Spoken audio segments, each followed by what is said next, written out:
안녕하세요. 오늘은 로마서 1장 18절에서 32절 말씀 가지고 구원의 필요성에 대한 제목으로 말씀을 나누기를 원합니다. 바울은 편지를 씁니다. 수신자는 세계 제국의 수도와 같은 로마이고 그 로마에 있는 교회에 편지를 씁니다. 로마 교회 안에는 이방 출신도 있고 또 유대인 출신들도 있었습니다. 바울은 복음을 부끄러워하지 않는다고 했습니다. 복음에 대한 자랑이 많다라는 것이죠. 그 이유를 로마서 1장 16절 17절에서 밝혔습니다. 복음은 사람을 구원하는 하나님의 능력이기 때문이고 복음에는 하나님의 의가 나타났다는 것입니다. 또 한 가지는 18절에 복음에는 하나님의 진노가 나타났다라는 것입니다. 이제 그 하나님의 진노와 관련해서 로마서 1장 18절에서 3장 20절까지 긴 내용이 진행되고 있습니다. 하나님의 진노가 왜 복음의 자랑거리에 근거가 될 수 있는가라는 것입니다. 하나님의 진노가 나타난 이유가 무엇일까요? 18절에 보면 하나님의 진노가 불의로 진리를 막는 사람들의 모든 경건하지 않음과 불의에 대하여 하늘로부터 나타나나니, 하나님의 진노라는 것은 다른 말로 하면은 하나님께서 화가 많이 나셨다라는 것이고 하나님의 인내에도 한계가 있다라는 것입니다. 무엇이 그렇게 하나님을 노엽게 한 것일까요? 저는 개인적으로 동물을 돌볼 만한 그런 여유가 없어서 또 거리를 개인적으로는 거리를 둡니다.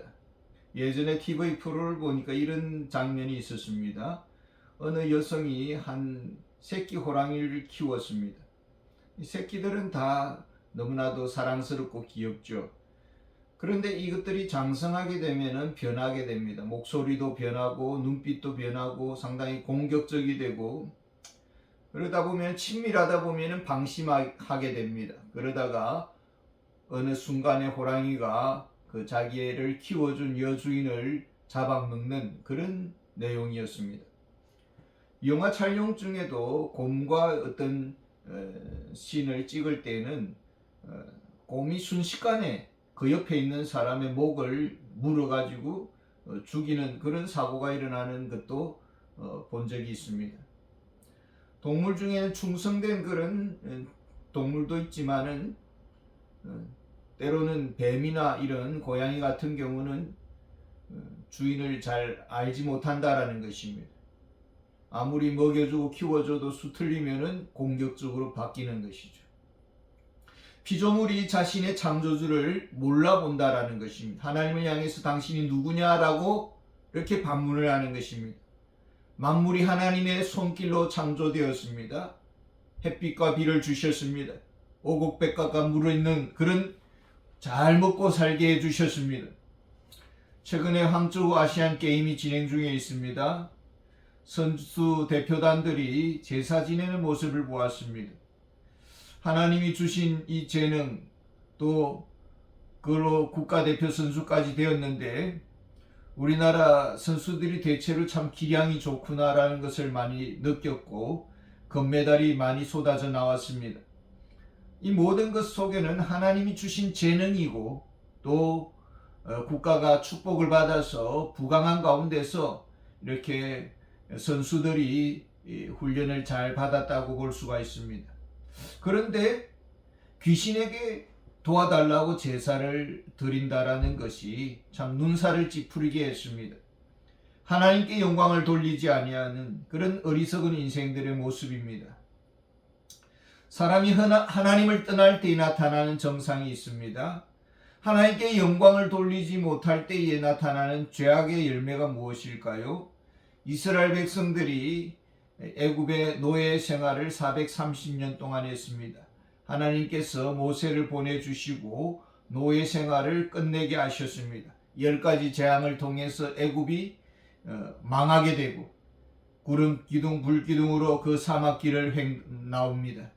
그러나 하나님의 백성들은 얼마 가지 못해서 시내산에서 금송아지 우상 숭배에 빠지는 것을 볼 수가 있습니다. 우리나라 초대 평양신학교 졸업생 중에 이기풍 목사님이 있었습니다. 제주도로 선교사로 파송이 되었습니다. 제주도에는 이상한 풍습이 있었습니다. 구렁이에게 처녀를 바치는 그런 무속신앙이 있었습니다. 이기풍 목사님은 그 처녀를 구하기 위해서 구렁이와 혈투하고 그리고 구렁이를 죽이고 처녀를 구하는 그런 영화를 본 적이 있습니다. 인간의 생각이 하나님을 떠나게 될 때에 허망하여진다라는 것입니다. 어리석게 됩니다. 사람이 오히려 짐승의 노예가 되는 것입니다. 어느 목사님이 기도를 많이 하는 목사님입니다. 절에 찾아가서 이렇게 겨울에 땔감으로 이렇게 불을 지피고 있는 스님에게 물었습니다. 정중하게 인사를 드리고 물었습니다. 스님, 정말로 저 나무 불상을 신이라고 믿습니까? 라고 질문을 했다라고 합니다. 그랬더니 그 스님의 대답이 넌지시 웃으면서 우리도 다 압니다. 저것이 하나의 나무 조각이고 불에 태우면 불쏘시개가 되는 그런 나무라는 것을, 나무 토목이라는 것을 압니다. 그러나 다 알면서 그냥 그렇게 사는 것입니다. 라고 대답을 하더랍니다. 부처와 우상에게 덫이 된 것이죠. 여기서 빠져나오지 못하는 것입니다. 어느 성도님이 미용실에 가서 이렇게 머리 손질을 하는 중에 이런 대화 저런 대화를 나누었습니다. 전도 반 그리고 대화 반이었습니다. 그 미용사에게 정말 누구를 믿고 의지하느냐라는 그런 질문을 했는 것 같습니다. 그랬더니 그 미용사의 대답이 나는 오직 남편 하나만을 바라보며 삽니다. 그렇게 대답을 했습니다. 성경에 오늘 성경 보면은 서거질 사람이라고 했습니다. 죽고 나면은 흙으로 돌아가는 서거질 인생을 우리는 믿고 의지하고 살아간다라는 것입니다. 인생이 하나님을 떠나게 될 때에 첫째 정상이 우상 숭배입니다. 피조물을 신으로 숭배하는 것입니다. 두 번째 정상이 어떻게 나타납니까? 하나님께서 우리에게 본능적으로 주신 육신의 이 본능이 있습니다. 남자는 여자와 더불어 살고 아담과 하와가 첫 가정을 이루면서 살아가는 것입니다.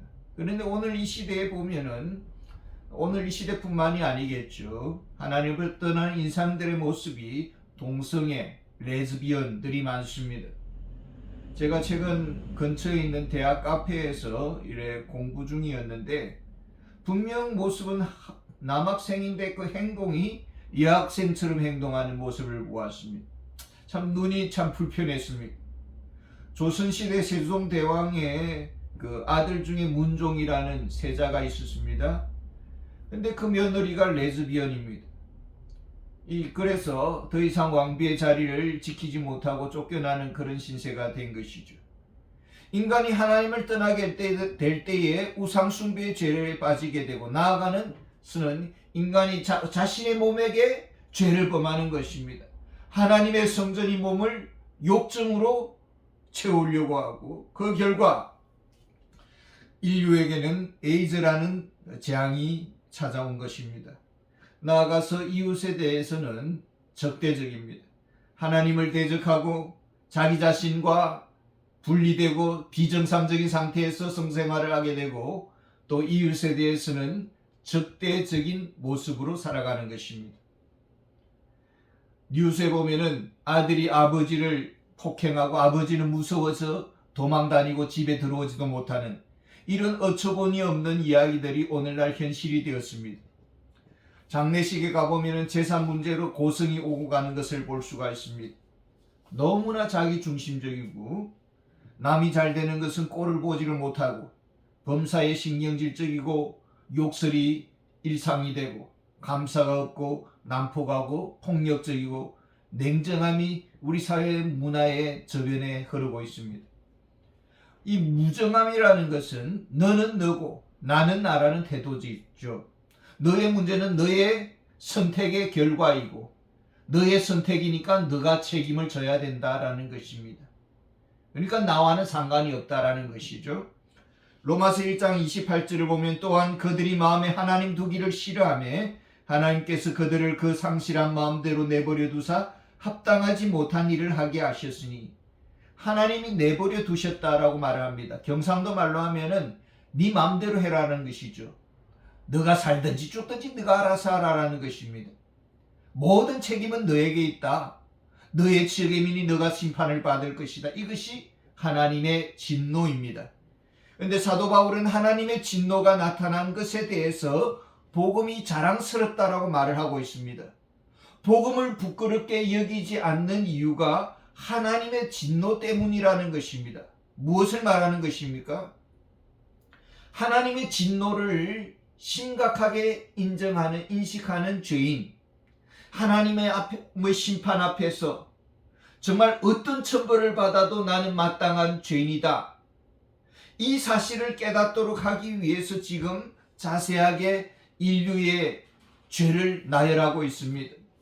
하나님을 떠난 인생들은 우상 숭배의 죄를 범하고 자기의 몸을 욕정으로 채우고 더럽히고 인간에 대해서는 적대적인 태도를 취합니다. 여기에 대해서 우리가 진정 마음으로 나는 아니다, 나는 정말 한결같이 사람으로 살아간다, 나는 깨끗하다, 그 누구에도 손톱만큼도 미워한 일이 없다라고 말할 수 있는 사람이 있을까요? 그래서 진정한 믿음이란 무엇입니까? 나는 할 말이 없는 죄인입니다. 정말 나는 자격이 없는 죄인입니다. 나는 오늘 하나님의 오직 불쌍히 여기심을 받을 그런 죄인입니다. 진정한 자기 절망 앞에 서야 되는 것입니다. 나는 아무런 주장할 만한 의의가 없습니다. 오직 예수 그리스도를 통해서 주시는 하나님의 의만을 나는 갈망합니다. 나는 예수님의 의를 소망합니다. 갈급합니다. 예수님의 의만이 나를 살게 해주십니다. 나를 도와주십시오, 나를 불쌍히 여겨주십시오 하면서 믿음의 빈손을 하나님 앞에 내미는 태도, 여기에 하나님께서 예수님의 의를 우리에게 주시는 것입니다. 하나님의 진노의 나타나심은 오히려 구원의 과정이었더라는 것입니다. 하나님의 진노가 나타나지 못했다면 여전히 제잘난 맛에 살 것이고 자기 분수를 모르고 우쭐거리며 살 것입니다. 자기 의에 교만을 할 것입니다. 그러나 하나님의 진노가 이렇게 나타났음을 보여주었습니다.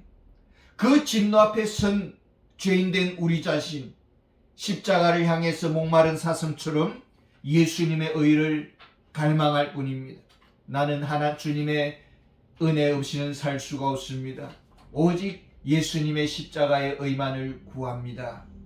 이 믿음을 가진 자만이 구원을 받을 것이고 살게 될 것이다. 그렇기 때문에 이 복음을 나는 부끄럽게 여기지 않는다라고 바울은 주장하고 있는 것입니다.